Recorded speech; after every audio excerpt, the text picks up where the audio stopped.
Hi and welcome to a special episode of We Need a Road, where we're going to deep dive into Netflix's new 14-part adaptation of David Nicholas's classic novel One Day. And yes, we will be talking that spoiler in depth. And I have two special guests joining me today to talk One Day, both making their second appearance on the pod. Marie from Two Girls One Reusable Cup, who joined us for our excellent episode on the final season of Sex Education, which is episode 81 in our archives, which you should absolutely listen to if you're a fan of the show. And we're joined by Sarah from Popcorn Chat, who joined me for a top 10 episode on the films of Richard Linklater. And again, if you're a Linklater fan, that was episode 79, so check that out. And to balance out all the informed critical thinking we're going to get from our guests today, I'm also joined by Ben. Wow, thanks. Thought I set it up nicely for you there, mate. Yeah, that was great. Thanks. I like to be considered as the balance to critical thinking. Well, let's talk to our guest. Marie, how's it going? What have you been up to since the last time we saw you? And tell our listeners who you are, what you do, and what your podcast is all about. Right, I did such a bad job of this last time, so let's see if I can redeem myself. So, I have a podcast called Two Girls, One Reusable Cup. It's all about living a low-waste lifestyle in your 20s. The idea of the podcast is just us as consumers. What can we do with the information that is publicly available to us, which is what is the best for people and planet. So we cover a wide range of topics. We've done smartphones. We did a deep dive on Shein and why you should not buy from Shein. Please do not buy from Shein. And we're kicking off our new season on an episode about palm oil and its effects on the rainforest. So it is just me and my co-host Beth. I am the cynical, researchy one, and Beth tries to keep everything lighthearted and stops everything from falling into a massive hole of depression. So that's the pod. Excellent. That is excellent. I got to say that is a much more important podcast than what we're doing. Cheers. It's very different. It just instantly made me feel like, I should do better, just in general. Never mind.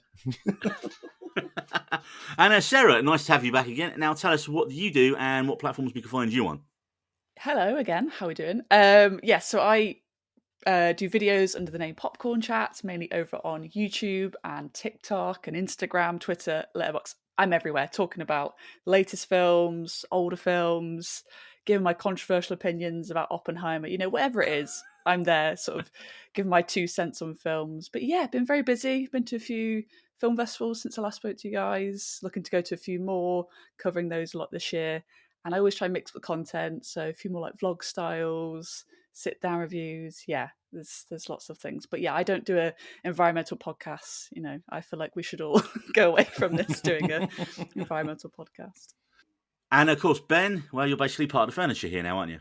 Yeah, great. Thanks. Just keep rolling those compliments out to me, buddy. Oh, well, I was going to say international man of mystery, and because we never know what country you're going to be in sometimes or what you do in those countries. Yes. Yeah, and you never will. You have the social media footprint of a small ant, don't you, really? I do. You don't want to be found, and you don't want to know people what you're doing. Yeah, I mean, it's not as glamorous as it sounds, but I do travel a lot for work in the music industry. That's really all it is. And I don't occasional selfies with Dave Grohl. Yeah, and I don't want that to be like the thing that we dwell upon this here podcast, because I could talk about music for hours and days. So so that's why I leave my my digital footprint as small as possible, especially when it comes to this. But I'm here today, and what we're talking about, Neil? Well, we are talking One Day, which is the second adaptation of David Nicholas's novel from 2009, which was a massive literary hit when it came out and was first made into a film back in 2011, starring Anne Hathaway with a interesting take on a northern British accent, I hear, and Jim Sturgis, and it was generally not well received by fans of the book, I believe. The general conceit of the story is that Emma and Dexter are two students at Edinburgh Uni. They hit it off on their last night there and decide to remain friends despite their obvious attraction. Then, in each episode, we're going to check in with them on the day they met, the 15th of July, since Swithin's Day over the next 20 years. And it's kind of got a little bit of a past lives vibe, I found. It's, but, if more traditional rom-com. Earlier, Ben, you said it had, you kept getting it confused with Sliding Doors. Yep. And I can definitely see that as well. And like you say, the many times we catch up with them, they're always in different relationships, or one of them's single and the other one isn't. And the stars never really seem to align. And of course, we are just waiting for them to get together. Or are we? So I've got a few discussion points here today. And first off, I want to ask, Who here has read the book? And if you have, did you think it was a good adaptation? I have not. Ben, have you read the book? I have not read the book. I didn't even see the original movie with Anne Hathaway either, so I'm useless here. All right, well, moving on to Marie. Nah, I haven't read it either. Like, I mainly read fantasy, so I wasn't drawn to it. And I remember the movie coming out and dismissing it. And then when I saw the show, I was just like, okay, did I dismiss the movie for the wrong reason? And then I rewatched the trailer and I was just like, oh no, this still looks crap. Like, even though I know the story. Brilliant. And Sarah? I have read the book. I have. Yes, one person finally. Yeah, I like David Nichols as a writer, be it for better or for worse. But I didn't read the book until after seeing the film, so I kind of went back. But yeah, the book is amazing. Yeah, I won't get into my thoughts right now, but the book is so good. You have to read it. After watching this, I think you'll get a better understanding of the characters.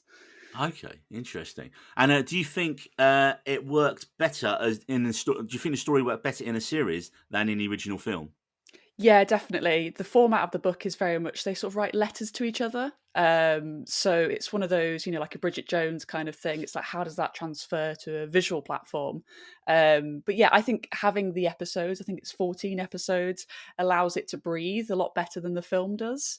Some things I wasn't happy again. I think it's the style that David Nichols has gone with the letter angle of the book. I don't think it works completely, but it's a lot better than the film. Yeah. How old is the book? Was it 2009? Yeah, 2009. Yeah. He was writing letters. Man, Yeah, you but need to get an iPhone. That would have saved us all a lot of trouble when they were trying to turn it into a series, I think. yeah. I feel like a lot of series do that now. It's just like the text pops up on screen, doesn't it? Yeah. It's a go-to. It was in the series. They were writing. There was postcards, right? There was a bunch of postcards. Yeah, they were when they writing, go on holiday. Yeah. Yeah, because it starts off in like the 80s. So Yes, yeah. There's different formats. There are moments in the book where they do meet face to face, obviously, and yeah, I can't remember how they sort of do it, but yeah, it's literally like, "Dear Dexter, this is what I've done today," or whatever. So yeah, it's worth checking out, 100%.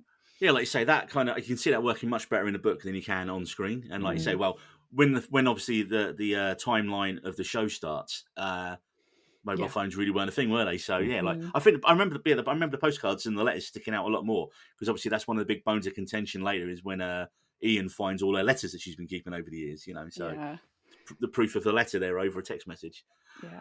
So let's move on to casting. And Ben, what did you think of Leo Woodall as Dexter and Ambika Mod as Emma?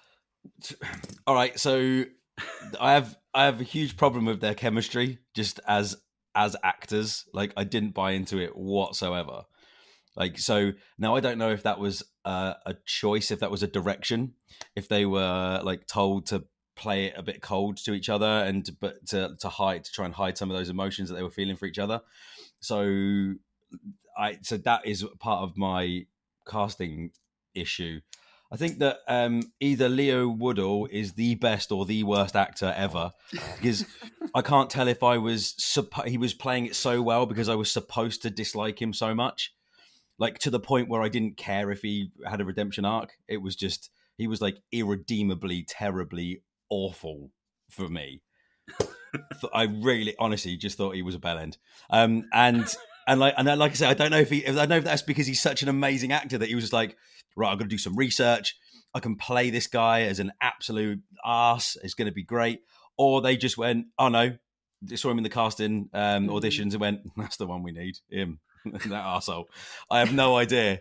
So, I mean, like, either genius casting because he played the thing perfectly, or brilliant acting on his part for sure. And Ambika, I feel like almost anybody could have played that part the way that she played it. It wasn't like, I don't think that she brought anything to it that I haven't seen from like other actors doing similar roles. I can't think of anybody. It was a very vanilla performance from my point of view, right up until the last like 4 episodes, maybe last 3 episodes, where they started doubling up on the years. And then she sort of came into her own, and I was like, "Oh, okay, get it now. That's what they got her for." They were speculating to accumulate on her role, and as she sort of ramped up into that like success arc, I was just like, "Oh, I get it. Yep, she was great." So I really liked her. And if I watched it again from the start, I would probably appreciate the work that she was doing far more because now I kind of get where they were going to. Okay, cool. Marie, what did you think of Dexter and Emma? Yeah, see, I disagree with Ben. I loved the casting. Like, what is else new? Because we disagreed a lot on the sex education one as well. So Controversy, I love it. Yeah, no, I thought what I liked about it as well, because they were both unknowns, so it was just like fresh faces. Like, you didn't like had any like preconceptions of the roles before. It was just them. So I think that made it also feel more, in a way, human and a more like grounded story, because these weren't massive stars.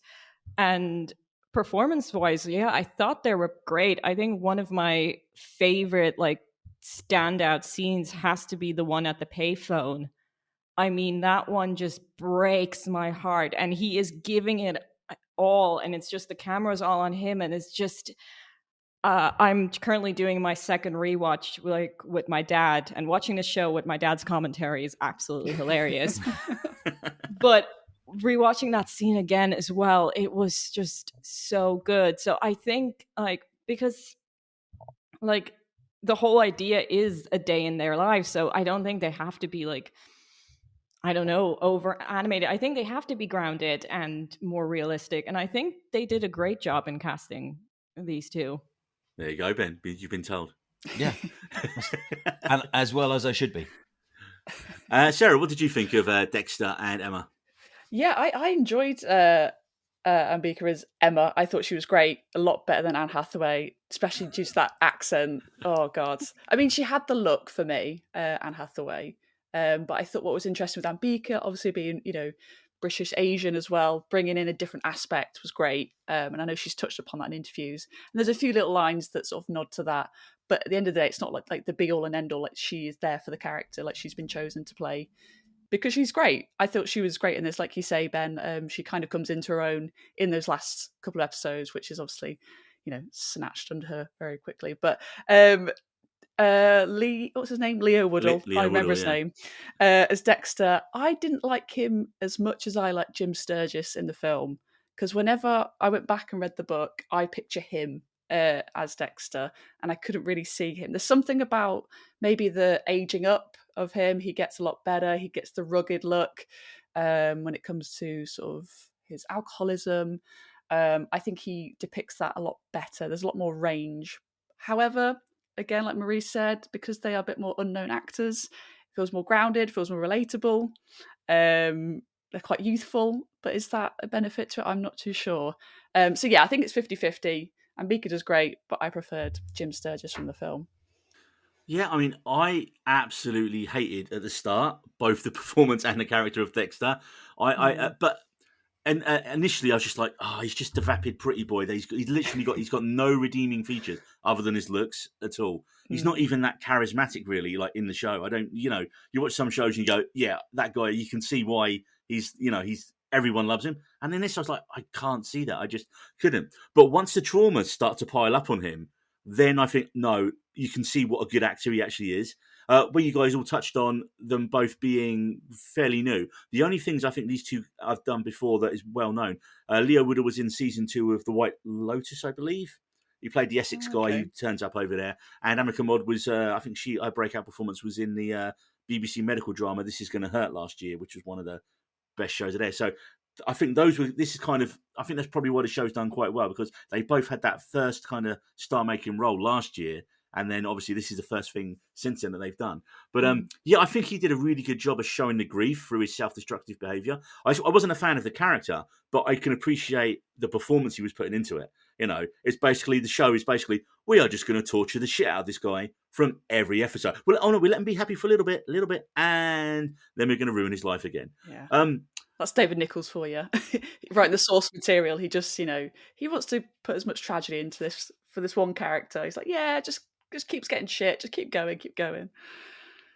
I mean, Ambika Mod as Emma, though, I thought she was a revelation. Again, I'd only briefly seen her in the show, This Is Gonna Hurt last year.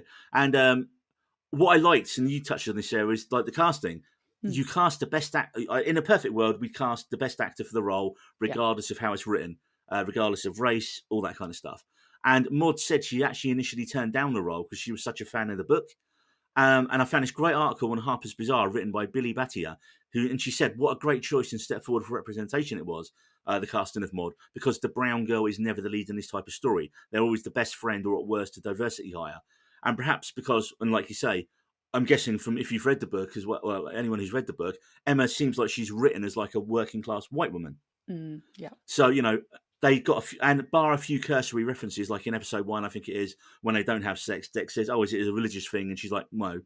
And her author's pseudonym of Nisha Halliday, Maud is written as the book, from what I gathered. So, you know, there's a couple of things, but like you say, like you said actually then, Ben, she just plays the role, and that's great. That's exactly what. It actually made me think about my own kind of preconceptions about this kind of stuff a while back. Because anyone ever watched the show Preacher a few years back on Amazon?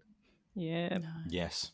Now, I read the comic book, I loved it, and when they cast Ruth Negga as Tulip, I wasn't quite as bad as some of those guys who are like on the internet going, "Hey, no, she's terrible, it's terrible casting." But I was like, well, it's your standard comic book tall white American blonde woman, and you've cast a short, dark-haired Irish actress of Ethiopian descent. I can't see that at all. And then by the end of her first scene, I was like, no, I'm in. She's amazing. Clearly, she's smashed it in the audition. And right then, that was one of these things where like, and it shouldn't matter who they cast. It should be the best person for the role. And like in this case, Ambika Maud clearly I thought was one of the best people for the role. Well, interestingly, because I haven't read the book or seen the movie, that didn't play into any of my decision making. Like because I'm fresh to the whole thing. I was just taking it at face value. So, like, now I know that there's a book, I would be going into it with a different mindset. Yeah, because you would read the book thinking, oh, well, yeah, she's of Indian descent, wouldn't you? I'd open that first page with her in mind. Yeah, exactly. Yeah. Right, and next up, the biggie. Did she actually need to die, though? Ben. Yeah! I mean, like, does it, like, I mean, you could see it coming, like, a mile off. Second that she jumped on a push bike in London for the first time, I was like, oh, she's a goner. Like, have you seen how people drive in London? My goodness. I drive in London sometimes. Come on. Yeah, I think that, like, if this story is about the quote unquote the worst of us becoming the best of us, or the redemption arc of an absolutely lost person, how does he really know that he's grown, like, in the story, without losing the thing that helped him grow? I don't think he would have had like any chance to like reflect properly on himself. It may be like if they'd have like had a kid and he could have gone, "Oh, I've ruined everything." That I don't think that would have hit as much as like him losing her, and also him losing her without her being pregnant and them having a child together. It just sort of leaves him in this no man's land of like. I guess what I'm trying to get at is, like, had they have had a kid together, he would have had like a second chance at being a dad. But now that he loses her, he has to step up to the kid he's already got and already broken that relationship with through alcoholism and so on and so forth. So I think that like his arc isn't truly complete until he goes further than rock bottom. And you know, like you touched on it earlier, Neil, when you said like the torture of his character. You can only really torture someone if you give them something to lose. And every time he got something good, he lost it.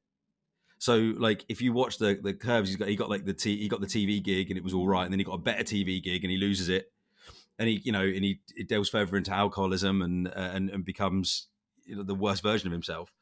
And then he gets this relationship which sort of redeems him a little bit. So following the theme, he has to lose her.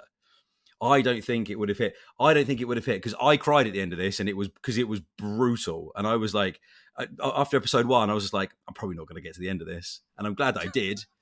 But I wouldn't have had that same reaction and that same like visceral, like gut wrenching like moment without her dying. The end. It definitely was, wasn't it? Marie, did Emma need to die?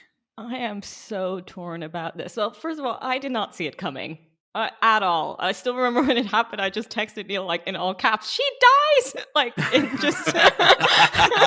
What have you set me up for? Yeah, because it's like, because of course, like, but it's interesting because like most stories end with the two main characters getting together, and then like the end plays and they get together in Paris, and then I just noticed, there's still 2 more episodes left. Right. Let's see. And so I was thrown as curveball, but I do agree, bikes in London, never a good idea, especially in the rain.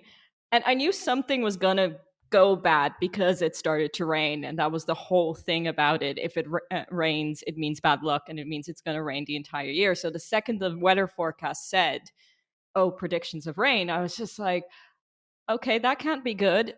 So, and I agree everything what Ben says. That it did really it kind of had to happen for Dexter's character to grow, but that in a way turns it into his story and that he's the main character. And I thought it was just about the two of them and their relationship and how they move forward. And like, I wouldn't say that she was fridged, but it kind of did feel that way. And it's just, yeah, I was completely torn, and I think I'm still like struggling. I don't think she needed to die. I don't think so. But then it would have been a completely different story. So yeah, what's the alternative? If she doesn't die, what's the alternative? Like, where does it go? Because like, You get I'd love to ending on a show for a change. But would it be a happy ending? Because like if she gets it in the car and she's like paralyzed or something, like that's pretty dark ending. Still, that's still pretty bad for for an ending. So like, yeah, but that would be them working through it together. See, that's why I thought where it was going. Yeah, and that was the one thing, because when I got into that part, I was just like, oh no, she's going to be like in a wheelchair or something on there, and he's going to have to learn like more lessons about how to like live like with someone he loves, like who's been in an accident like that, and like is that going to lift him further? That was the only part of me that gave me doubt that she was going to die. But yeah, it was. I completely. Yeah, I'm still there with it that she needed to for his arc. Like, and Ben you're right, hates Emma. it does turn her to die. That's not true at all. But I like the idea of like what Marie just said is that like that makes it Dex's story. I don't like the idea of it, but I recognise that is correct because look, because yeah, you miss her for the end of it, but like I'm done. I'm sorry. And Sarah, did she need to die? I'm like both camps in this. No, I think it is purely for shock factor. I will say, having a knowledge of all of the 3 sort of materials we have, the book, didn't see it coming. The film, didn't see it coming because I don't think it's raining in the film. She just goes out after work and it's like the angle of it's different. There was such a build up in this TV show. I thought it was so obvious. Obviously, I knew going into it. They could have done that in a more unpredictable way, I think, just from a directing kind of view. But yes, I agree. It is part of Dexter's story. It's just adding to the tragedy, and obviously that leads to his relapse as well. And testing that character. What could have happened instead? I don't know either. But I still believe that it's a shock factor that David Nichols just wrote in just to, why not? Let's kill off the main protagonist, one of the main protagonists, and then it shifts exactly like you say. It shifts who is the main character in this. Like, has it been Dexter this whole time? Have we? It's that kind of, I don't know. It made me think of normal people watching this. Watch that in lockdown. It's that relationship, but actually we are heavily leaning towards the male characters in this. So it's interesting how they kind of, I don't know. I don't want to get feminist in that. I know. I think that's a really important point, because when I think back to the series, I can tell you like Dex's career path, like quite clearly, but like you don't get to see a lot of M's. No, and she's has her own tragedies in her work. She wanted to write and do all this thing, and initially she's just a teacher, so she has her own things as well going on. But I feel like we're always meant to empathise a bit more with him. Yeah, yeah, but that you're right, because then that again draws it across to him, and it's more his story than hers. Yeah, and that's not what I feel like when you see the first episode. It's like it's them meeting and worlds colliding, and it's very equal. By the end of it, you've shifted to like, well, Dex is doing this thing and he's just telling Em about it. And then you see her finding out about it in her life, and you get an idea of what she's doing just because of where she is. It felt very rare that she was like reaching out to him, and then you getting her side of the story from him reading like her postcards or her text messages or anything. It really felt very like heavily on the male side of the story.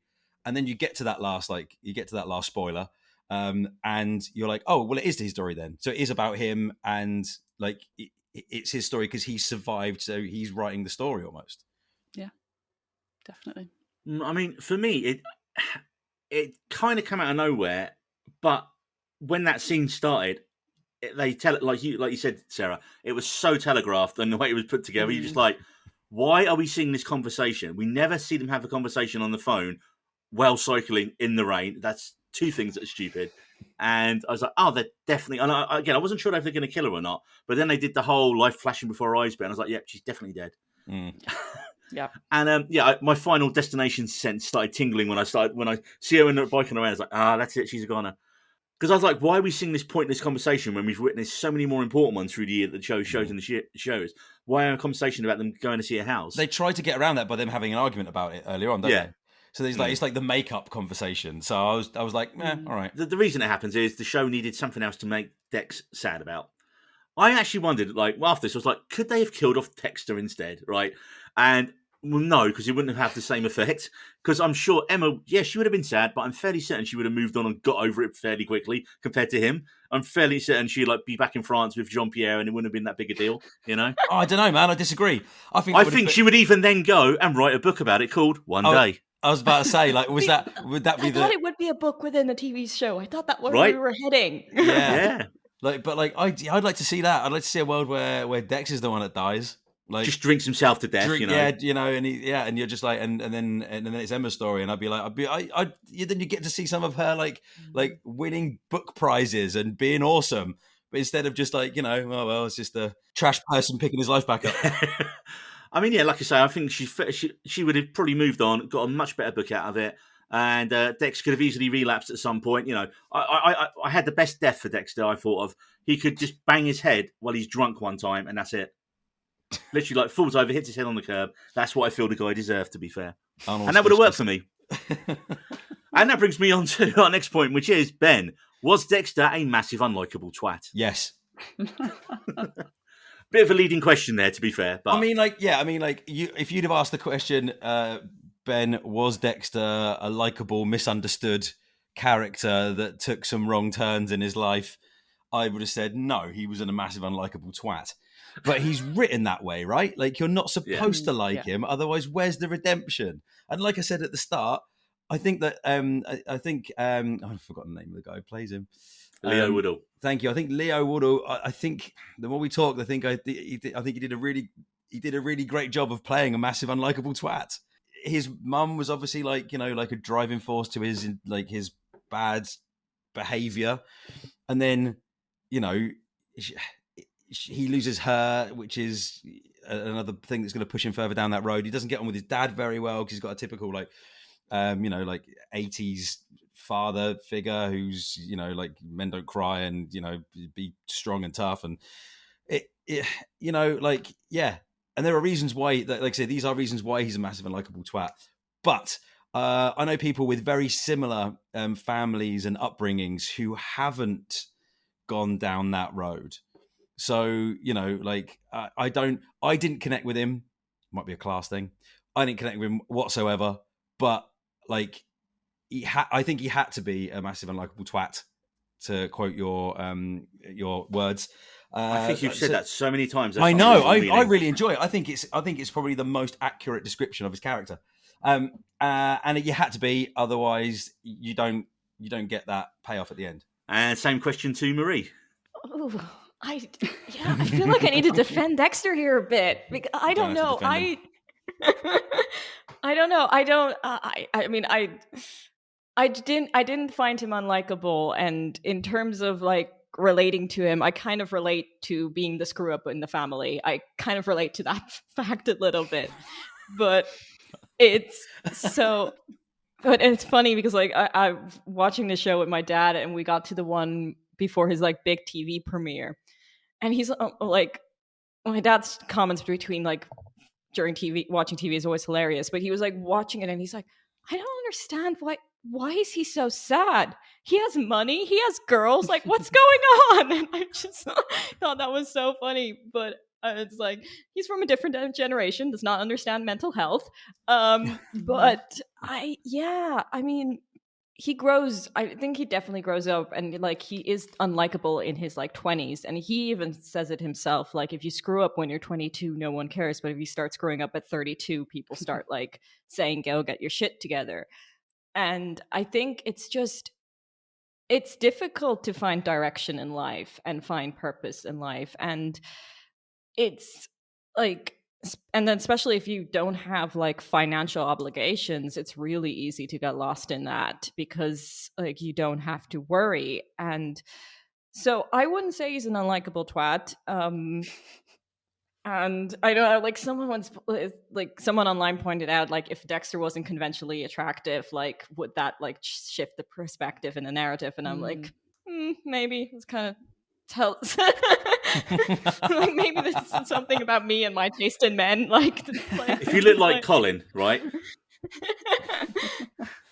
That's a really interesting point again, because like when you said that you can relate to being the screw up in the family, like I have exactly the same relationship in my family. Like I was like the guy that went off and joined a band and was like everyone else was going to university and, you know, getting real jobs and earning proper money, and I was just like I was not that at all. So I was like, and I don't know if part of my dislike of that character is I dislike the parts of that character that represent what I was back then, which it could have been reasonably close, except I didn't have the financial support. And maybe my drinking wasn't quite as excessive, and I wasn't as successful. So maybe there's a bit of jealousy in there from my point of view. But also, but it's interesting to hear that like the fact that he's handsome means that he can get away with a bit more and he's got a bit more leeway.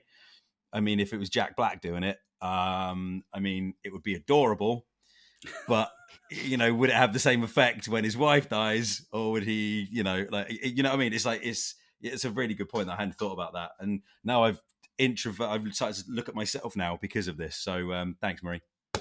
You're getting in deep here. I love it. And same question to Sarah.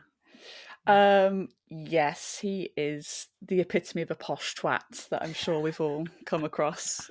You know, whether in London, whatever, I've come University. across these. Yeah, I've met a lot of these people. However, I think with time, and as the episodes go on, I do think you begin to empathise with Dexter. And I think you look at more of the human. God, we're getting deep on this. We see the human rather than the kind of class system. You look past that social status, and oh my God, like even in his family, like he's not the worst. Like, you know, we have that session waves with his girlfriend, and oh my God, the bargain basement Saltburn. Yeah, Patterns. yeah. That game's weird, and those What twins. the Whenever I fuck see was that twins, game? twins are creepy, man. Get them out. Creepy twins. That was weird. Yeah. So he definitely wasn't the worst in terms of the posh people on screen. But yeah, I think he does have redeemable features. But is that only because he goes through tragedy? Maybe. I'm not so sure. And again, I think because he's good looking, conventionally, not my type, but he is conventionally good looking. That gets him by. But that's life sometimes, you know, with people who present TV shows or whatever. I think that is part and parcel of it, especially in the 90s. I think it did capture that really, really well. But he is a twat, but I did cry for the whole episode, the last one. So I felt something for him. So yeah, I just kind of had this stream of consciousness of what I didn't like about him that I wrote down. It was like, handed everything, gets by on his looks, never seems to work hard at anything. Although I thought they absolutely nailed the tone. I mean, me and Ben are older, so we remember this. We remember watching those 90s style shows like The Word, like TGI Fridays and that. And that's exactly, they absolutely nailed TFI that kind Friday, of mate. TGI Friday. Definitely not going to get a sponsorship now, are we? TGI Fridays is the restaurant chain, but carry on. And don't forget your toothbrush. That was it. No, forget your toothbrush. That was the other one. Yeah. And it was just all like people off their faces shouting loudly about stuff all the time, wasn't it? Like, it wasn't even trying to hide the amount of drugs they were doing on those shows back then. I know, like, even when he starts sorting himself out and he decides to open his own coffee shop, he gets given the money for it because his parents were rich. I was like, oh, the one thing you've always wanted to do, and you're getting handed. You're still not having to work for it. You're still It's getting handed not it. the one thing he wanted to do, though. He didn't set out in life going, you know what, I really want to open a coffee shop. And then, like, Starbucks come along and, ruin that dream. Like, it's just, that's not the That's one season thing. 2. Just another 14 episodes of Dexter being crap at stuff. Amazing. That I got.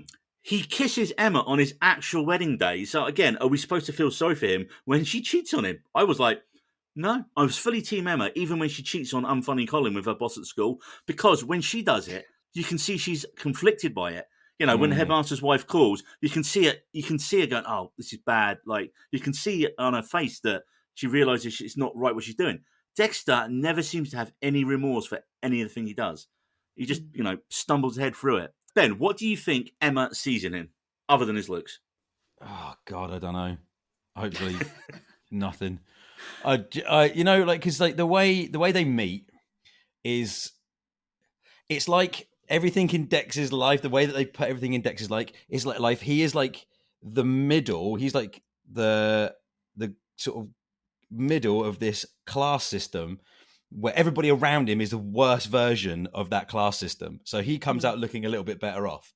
Like when he's introduced to Emma, it's because his mate's being an entitled prick and he's throwing up and he's like, oh, well, I'll get rid of this guy for you. And he's like, he kind of comes across as like the suave, like, knight in shining armor, when all that's happening is a guy is like throwing up near her. Like, you know what I mean? It's like, I'm pretty sure her and her mates could get rid of him if they wanted to. So like there he becomes like this knight in shining armor. So she's got that kind of relationship the start of that relationship is sort of set there. And then, but even before that, he's been pointed out as sleeping with every girl in the university. And I'm a little bit like, well, I'd like to think that she sees something deeper in him that he hasn't seen himself. Like she sees his potential. She sees his, his outward exterior as armor, and that she understands because she's got a similar kind of defense mechanism. And that when they spend all night talking and not sleeping together for the first time, and they go on that walk the next day, like that's when she's sort of proven right. So I feel like she sees something. Do you think it's a class thing from her point of view? She kind of sees in him, this is, the kind of aspirational life, because, she gets to go on his holiday. She goes and stays with his family at the house, and she kind of gets that, she's like the poor working class girl working at the shitty Mexican restaurants, and like Mexican terrible. Restaurant looked amazing, by the way. What that dance had to do, it was cool. I don't Taco know. Loco, mate. I feel like the class system works both ways in this. Like he's entitled and he thinks that he can sleep with any girl that he meets because he's that confident and he's that guy, But from her point of view, I think like she sees that as well, and that is a part of like her like her being sort of standoffish. But I don't know. I can't, like, there's loads of reasons that class come into this, but I don't know that is one of them.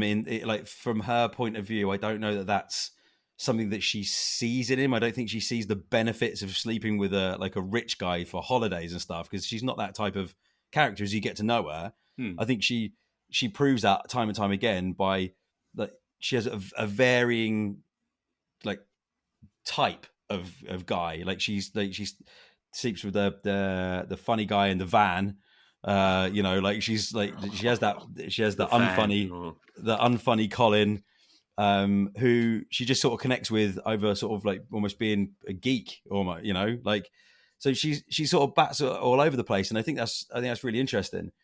I think if she wanted to be with Dexter, she could have pulled that trigger maybe a little earlier, like when he gives her like the opportunity to.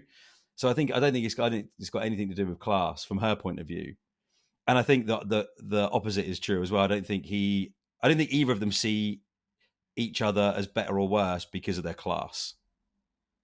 That's just, for us to decide. Marie, what do you think Emma sees in him? Well, I mean, I think it does start out what it looks, because it starts off as a crush, because like she knows who he is and like knows that he's like slept with a bunch of people around, and it's like he's never noticed her, but she clearly knows who he is, and I think already had like an initial crush on him. And then like they have their like first meeting, and first of all, shout out to Tilly for hiding the pint. I've had that was a good best friend move. I've had that happened before.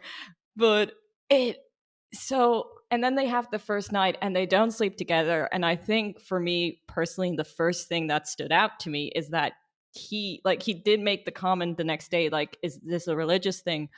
But when she clearly said like, nah, we just gonna talk, he didn't push for it. And in a way kind of shows today's world that like a guy not being an absolute sleazebag is like the number one requirement. But like when he immediately just like says like not even says, but just accepts it, okay, we're not sleeping together, that, I mean, for me, then the attraction went up immediately as well, because that's just like, okay. And then he does also like wake up, and it's clear when he wakes up he doesn't want to be there and he's trying to get out. But as he's more talking to her, he like decides to spend the day with her and get to know her more. And so I think you're right. It's like she had this crush. She sees something, like she thinks, oh, there might be more to him, like basically singing "You Belong With Me" by Taylor Swift in her room, although this was the 80s.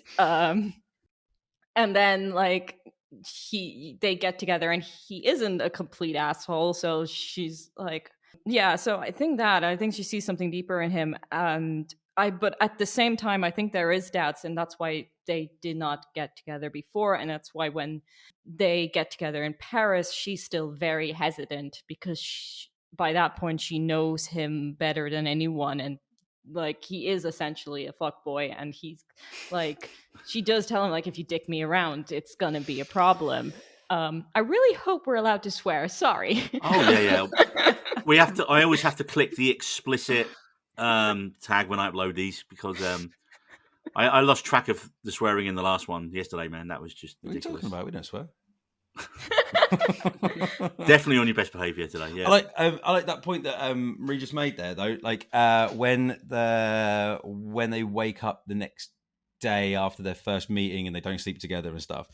Do you think that part of Emma's attraction, Dex's attraction to Emma, is that she's probably the first person to tell him no? Like, and that's not something that he ever gets in his life, and all of a sudden he's like, whoa, there must be more to this. Like, what's that about? Like that, when you were saying that, man, that what you were saying about like the whole, I mean, I remember that. I can remember this from the ship days, man, where I literally met someone about a month before I finished my contract, hit it off like that on the first day, and it was just like literally just started having a chat, and then it's like, oh, let's go and get lunch. Then had lunch, or what you do? Then went like listened to music for the afternoon, and then there was a big party that night that we absolutely ignored completely, and just hung out to watch movies. Of course, we watched Zack and Miri Make a Porno, which is probably, but it was that same thing, like slide dog. Hey mate, when someone says when someone says, oh yeah, I always I did the same. Like, name me three favorite films, and I think I got Goodfellas, Godfather Part 2, and Clerks. So I was like, yes, I will talk to you for the rest of my time on board. Why did you not marry this person? Yeah. Because literally, it was like I had a month left, and then I was like going somewhere. I already knew where I was going for the next one, and it wasn't where she was going. So it was that whole thing of where we kind of hit it off really well, but nothing happened because we were like, oh, we're just going to hang out for a month. And then, of course, that was it, because that's how working on ships works. You meet, and but it was good. If you go into it knowing that, you guys don't have cell phones or anything, you can't like swap numbers and stuff. I get that. So do you write letters? I'm dating a girl in California right now. I've got an American visa. God I feel really. I didn't know this about you, Neil. This is a revelation. I want to. Yeah. Oh my God! Bringing that softer side. I know. But just that whole thing, that scene literally just made me think of that. And what you don't know, Neil, is that she's joining the podcast. Oh, no, I was about to say, what if she listens to the podcast? I mean, we are still friends on Facebook, but yeah. What? I mean, she's married and got 2 kids now, so no, it's all good. Change. Plot twist. Yeah, if it's written by David Nichols, it would, wouldn't it? Jesus, no. And Sarah, what do you think Emma sees in him? I think Marie sort of hit the nail on the head. It's a crush. It's an infatuation. Yes. What was I going to say? Yeah, I think it's that cockiness. I've fallen down that trap myself. You know, the kind of popular guy, a bit cocky, and exactly what you said then. Like, you know, I think him saying, you know, sorry, she says no to him, and he has to play the game. I think that's exciting for him initially, but to keep that sort of relationship, friendship, whatever it is going on over those years, I don't know. I don't know what's pulling there because she's really doing a lot of listening, a lot of heavy work. I think talking about his issues and family stuff. I think she's putting in a lot of work. I mean, I'm not sure it's always reciprocated. So I personally get quite frustrated at that, whether that's a friend or a relationship. So I'm not sure what keeps her going. It's a crush to begin with, but I'm not sure what keeps her. Yeah, Yeah, yes, because it's so weighted by her as opposed to him, isn't it? Like she's the one definitely. making all the effort to keep it going. Yeah. And for me, he isn't an active protagonist. He's quite happy being the shank-happy rich party boy, pieing his way across the world for literally years until his mum gets sick, and Mm. then that makes him clean up his act a little bit. You know, no, he gets worse then after that, and worse, and he loses his TV job, and then his new wife. This made me laugh. Well, this is one of my biggest issues. Big issue. It's an issue I had with it. It's that when he starts sorting himself out again, like, you know, he gets married to Sylvie, he's got a daughter on the way. Are you telling me that he can only get a job in a coffee shop after he's been a TV presenter? And yet the big thing of working in a friend from uni's coffee shop, that's how he's going to support his family. Like if he was, you know, I was like, I'm surely you would, I don't know, again, thinking if I was in his position, you'd be like, I would definitely try and get a TV job again and be like, no, I'm the sober and, you know, clean person now doing this job. Yeah, it's happened to many presenters. You know, they've sort of rectified them. He could have at least gone into radio, like Chris Evans actually did from those TV shows. Yeah. Like I found that a really weird decision as well, and the fact that like Sylvie, like when like they moved Sylvie to Saltburn, yeah. Sylvie Saltburn. They like she's got this like really super rich family who like knock his family into a cocked hat with like ridiculousness. Like, Yeah, they're only their just lives. rich, aren't they? They're like just regular rich. Yeah.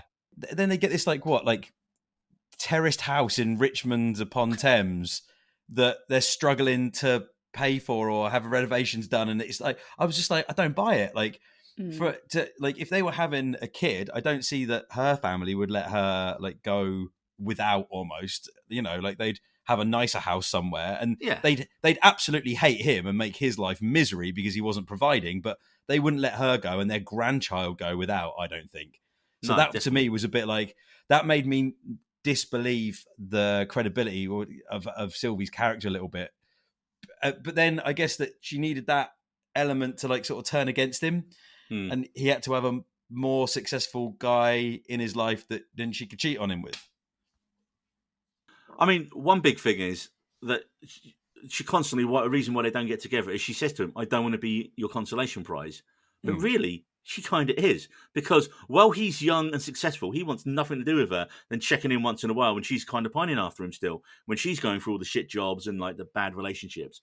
Like you say, he gets married even as a kid before he loses Emma as well by being a knob. But Emma, like you say, she works her way through shit job after shit job, and then she achieves by herself her dream of being a writer and living in France. And her star is on the rise as he's now coffee shop divorced dad guy. And I'm like, their whole lives are going in completely opposite directions. But he comes over to France all like sad about it. And then she dumps her French boyfriend, Jean-Pierre. And now she's with divorced dad coffee shop guy. I'm like, no, stay with Jean-Pierre. What are you doing? Like and that's what really frustrated me was that she'd done it herself. She'd done it the hard way. She'd worked her way up. She'd become a success all on her own. And because of the 14 episodes, you'd seen her like just grinding and shit job and bad relationship and working her way up there and really making a conscious effort to get where she wanted to be. And he just, comparison to Dex, where it's like all handed to him, then he fucks it up, then he cries a little bit about it, and then he does a little bit better and rinse and repeat each time. And like I said, it's just such an imbalance in their relationships. So it feels like to me, she perhaps it's like this weird subconscious thing with her that she's like, oh no, now finally I'm good enough for him, which is a really destructive way of thinking about it. But perhaps there's some like psychological thing there. Whereas him, and he's like, oh, actually no, I don't think she sees him. I don't think he sees her as, oh yeah, now actually she's at that level. It's just, as I was watching, I was like, there was always such an imbalance, and now it's completely switched around as we get towards the end of the series. Yeah, I don't even know where I'm going with that. It's just like, it annoyed me. The imbalance was so obvious. It was like she always played down her success as well. Every time they talked, she was just like, "Yeah, I'm doing all right. You know, like I can rent this place in Paris." And she puts like a timeline. I can live it for like 6 months or something. I can't remember what it was exactly. But like he's always telling everybody how great he is. Like always, there's that whole thing. So there's an imbalance there as well. There's the opposites attracting, I guess.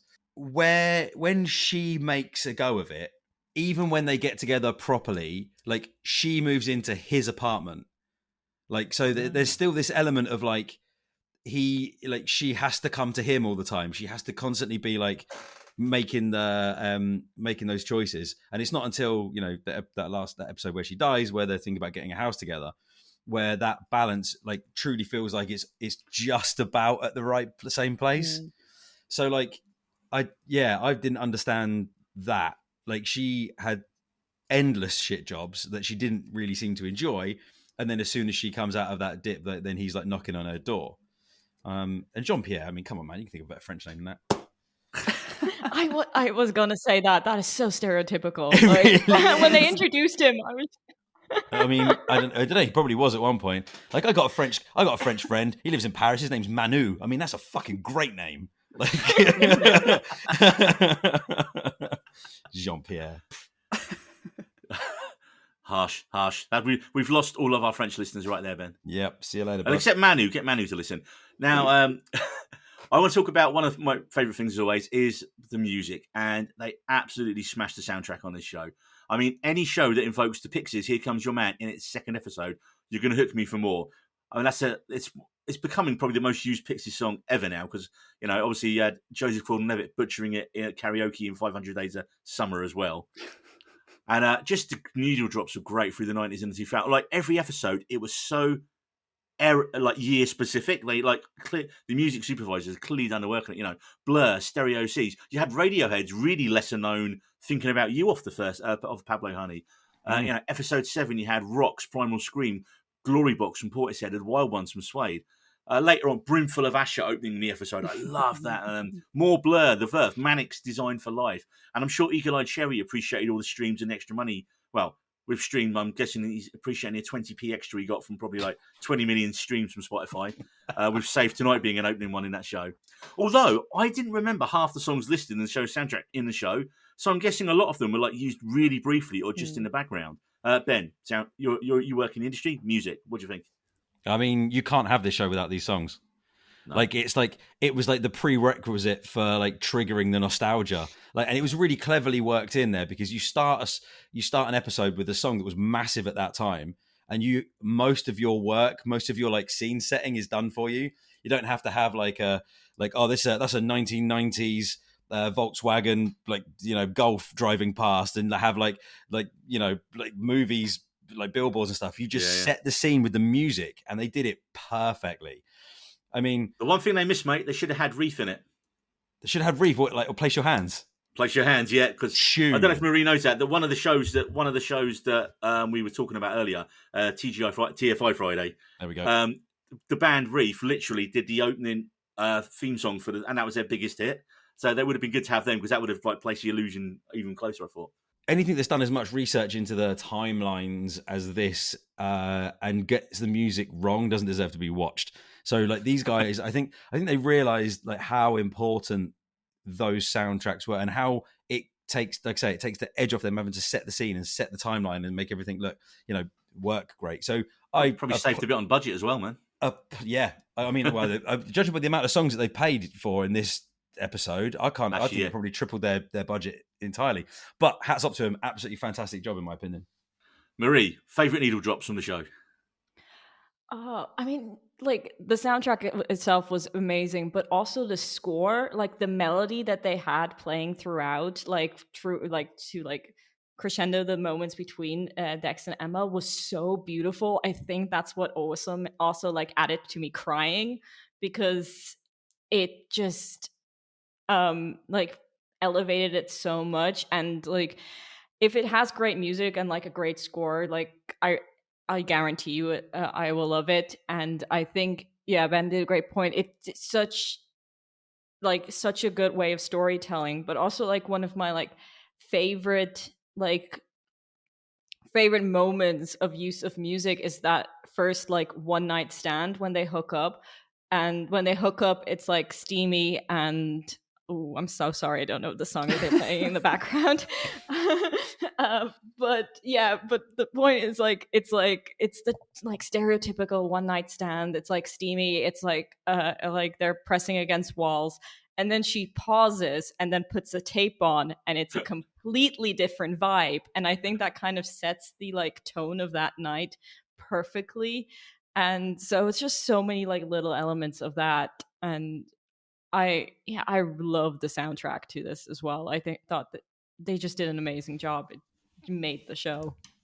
And Sarah, favourite needle drops on the show? I was just going to grab my original book as well to see, but I'm pretty sure they do list a lot of these songs in the book. Yeah. Cool. I was going to ask that question, actually. I was going to say, because sometimes in a show or a movie, when there's songs so important to the scene, I always wondered, is it like, yeah, so it makes it easier for the music people working it, but harder in a way, because I bet they had to go and get clearance rights copyright for it all, yeah. All of that. And well, there's half our budget of the show gone. Brilliant. That's right. Netflix will pay. They print money these days. Oh yeah. But yeah, a lot of it's in there, but some additional ones like, I mean, real span of it here, but I loved obviously Good Life by Inner City. I thought that was great. Dreams by the Cranberries is used, in so many films and TV show. Even when they did the Candy Dance by Cameo, that took me back to university, because that was the first time I heard that song. I was like, what is this dance that people are doing? So it gave me like my own memories hearing that song, obviously in a different time period, different scenario. But it was funny hearing that, Show Me Love, Robin S., Secret Smile, Semisonic. There's so many good songs in this. And like Marie said, a lot of the score as well was just beautiful. I love listening to like a film or a TV score. And this was a great one. Yeah, I've got into that now. I have to listen to, I can't listen, when I'm writing, I can't listen to music with words in it. Yeah, so I get that. I have to do like, when I'm scripting out a podcast, it has to be like a score from somewhere. So it's been June 2 recently. Has been the one. Of course, it has. Not exactly screaming releasing. In your ear. Yeah, exactly. It's not Validate sandworms. God's sake! You have to put June 2 in every podcast we do recently. Don't you? Mention it yesterday. Villeneuve's not. He's not going to call you, man. Like he doesn't care. He doesn't care what you think. Hey, he will. We'll have him on. And that's the next one. After this next potential guest we get, then that'll be the next one. So moving on to final thoughts. Ben, final thoughts on the show. Overall, it started out slow for me. I didn't enjoy a lot of it. I didn't think I was going to get through to like episode 2 or 3. Glad that I did, and the music was a big part of why I did. The fact that we were doing a podcast on it was a big part of the reason that I pushed through. But I'm really, really glad that I did get to the end of it. And experience that sort of emotional journey, because it's really easy for people like me who are like big blockbuster like movie guys that I watch all the most popular stuff I don't do a lot of like critically acclaimed like art house cinema like Neil does. We're getting you there now. I got you to watch Anatomy of a Fall recently, didn't I? Yeah, that was really good. But like the like shows like this are like really good and really important to like reconnect you to kind of like true to life stories. Like, because someone's going to have a story that's really, really close to this, and it's like really important to remember that everybody's journey is different and everybody's like trauma is different, and that just because you're having a bad day doesn't mean that someone's having a worse day. Like that, or thoughts like that, like kept like rolling around in my head, and just like and not that I don't think about that stuff, but I don't think about that stuff enough. So like I really enjoyed like that, like sort of like a reawakening for me, and that like reminding me about like everybody has their own trauma, and that's something that you really have to constantly remember and be aware of. I did like I did like the final few episodes. I love the rally where like all of his friends turn up on like the day, the anniversary last of their episode, yeah. and I was just like, So see, and because I like friends to me are like as important as family, and like my family's really important to me as well. So, and I had a feeling that like if something like that happened to me, that my friends and family would do something like that for me. And like that's where like I had a real big connection to that. Yeah, you know, like overall, I've recommended this to other people that I didn't think would normally give it a chance. Me and my girlfriend talked about it. She's read the book and seen the movie, and we were kind of like on the same page on a lot of this stuff. But you know, like she connected to it a little bit more than me, I think, in other ways. But that just proved that we're a really good couple because we like had the same kind of thoughts about stuff. But seriously, I've recommended it to people that I didn't think would give it a chance, and not one of them has come back and gone, "Oh man, what'd you tell me to watch that for? It was awful." So I think they did a really good job of portraying a story that I'd certainly never seen before, and they did it in a way that tricked me a little bit, didn't in other places. But yeah, like it was a solid effort, and I'm glad I watched it. Nice. Marie, final thoughts? Yeah, I loved it. I mean, I've dismissed the story twice, like once in the book and then once in the movie, and it's not something I normally would gravitate to, but it was also like recommended to me by Neil, so I thought, okay, I'll give it a shot. And yeah, it's just, I mean, it is such an easy watch. Like you fly through every one of these episodes and like you don't even know like time is passing by. But I think it's just also so well done, and the concept itself is also really interesting, just checking in with these characters just one day a year. And also like, and they did such a good job of establishing where they are without like bombarding you with exposition or dialogue. You had to like read between the lines, but it's just like I've seen like, because like to be honest, like time skips are like my number one pet peeve. I absolutely hate time skips, and this entire show is a time skip. But but then of course you get used to it, and they do such a good job within the dialogue to establish where the characters are. Then with the fashion, because obviously that is my background, I thought the costuming designing was also a standout, because they went for realistic costume, not stereotypically 80s, not stereotypically 90s. And even now these looks could be fashionable, so it kind of grounded the story even a bit more. I think the only thing that kind of dates the story is the cell phones and the letters. So yeah, I liked it. I'm now rewatching it with my dad, and he's liking it. I think I've recommended it to quite a lot of people right now as well, and I've also only gotten positive feedback. It does make me kind of feel, I don't know, bad about my life, because I don't know, like if you get those notifications on your iPhone and it goes, on this day you were here and here, and you're on the exact same spot, just sitting on the couch watching TV, and I'm like, and these characters are always in a different situation on the exact same day, and I'm like, oh, I'm not doing. Yeah, I'm not in Greece. I'm still just sitting on my sofa. So... Do you know what? It's actually worse though when you look at it and it's, oh, I was in Greece. Oh, I was in this place in the world. I was in that place. And now you're in the office doing the same stuff every day. That is worse. And Sarah, your final thoughts? Yeah, I really love the show. I think it does a lot what the book couldn't do. I think mainly due to the format, which I think, I think a lot of things should be TV instead of film. That's another hot take I have. But yeah, I think it was a great way of getting people into this story.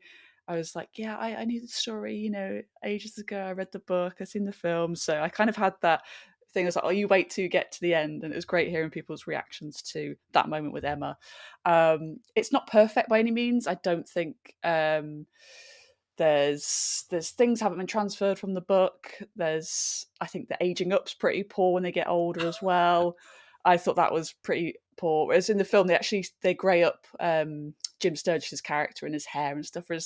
What do they give? They gave him a haircut, make him wear a bit more dad clothes. Like, come on, do something a bit more. Got a backpack in one of them, hasn't he? Yeah, it should give him like a bum bag or something. Oh. That would have been great.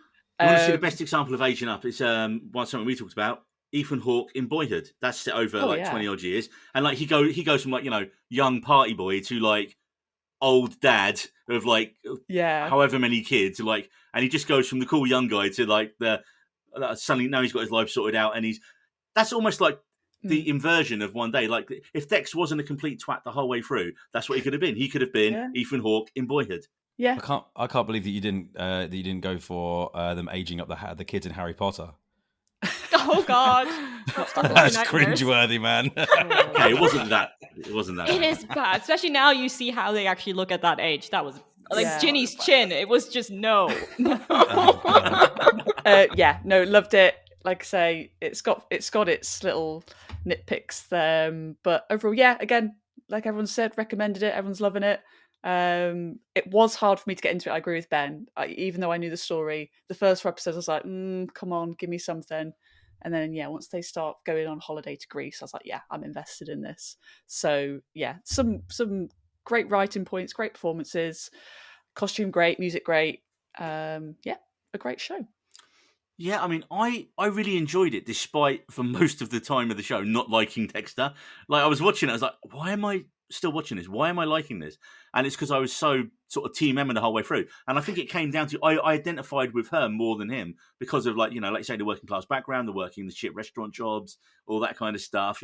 Going to uni and having people with 4 names next to you who are like just, I might turn up to a lecture. And I'm thinking, fuck you, man. I've done 2 years of regular college to get into uni when and I wanted to be there and do it at that time. Where these people are like, I guess I'm supposed to go to uni now and do what my parents tell me and blah blah blah. And I'm like, I always kind of like that. Always rankled me, those type of people when you were there.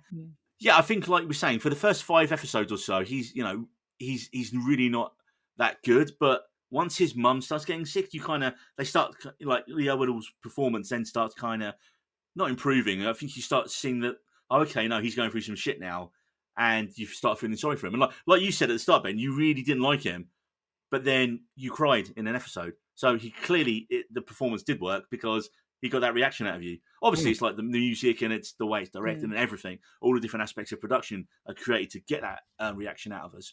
But hey, man, he's still managed it. I mean, he just gives a really good torture performance as he's put through the emotional ringer, with everything that happens to him. And at least in the final episode, when he revisits Arthur's Seat with his daughter and his dad, and you see how Emma's friends have rallied around to help Dexter once again. Oh, it's so sad. I'm just getting sad thinking about it. Yeah, that got me. But I mean, for me, the undoubted star of the show, I know you said you thought she was a bit vanilla, Ben, but I thought Ambika Mod was really good. I thought it was such a relatable, inspiring performance. And I think that's like I say, because I relate to her performance more. It's like that working class toil for years to achieve your goals. And I still think she should have stayed with Jean-Pierre and not, because he's an upgrade on Divorced Coffee Shop Dad. And I still think I'd rather have Dex die than Emma, because I think she would have got over it and we would have only had one more episode. You wouldn't even need another episode. You would just need an epilogue at the end of episode 13. And it's like, and a year later, and Emma's like, well, it was sad. I'm back in France now and I've got my 7th book coming out. And that book is One Day, as I said. Or, don't kill either of them and give us a happy ending, for God's sakes. Well, I'd like to thank my guests for joining me today. Marie from Two Girls, One Reusable Cup. Marie, where can people find you on the socials? So you can find the podcast on all major podcasting platforms. We're on Spotify, Apple Podcasts, and Good Pods, all that jazz. You can find me personally at Life on Mars. I am on TikTok, Instagram, and Twitter, everywhere. And then you can find my co-host on Twitter. She goes by Sustainabelle. And Sarah, where can we find you?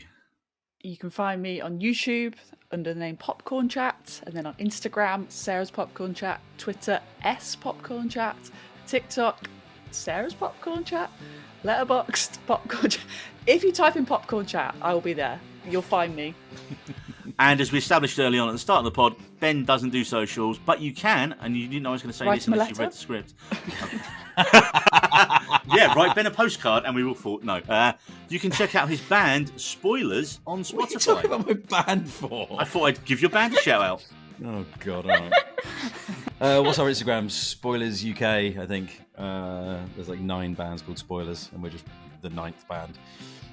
But thanks for that, Neil. I didn't see that one coming. Well, I mean, you clearly didn't read the full script then, did you? Because that's Well, literally the second to last thing. I've got it open right now, and it's literally at the bottom. It's like the bit that's off the bottom of the screen, and I've just scrolled up and gone, yeah, well done. Well, that's all the time we have today, and we'll see you next time, folks. We needed roads.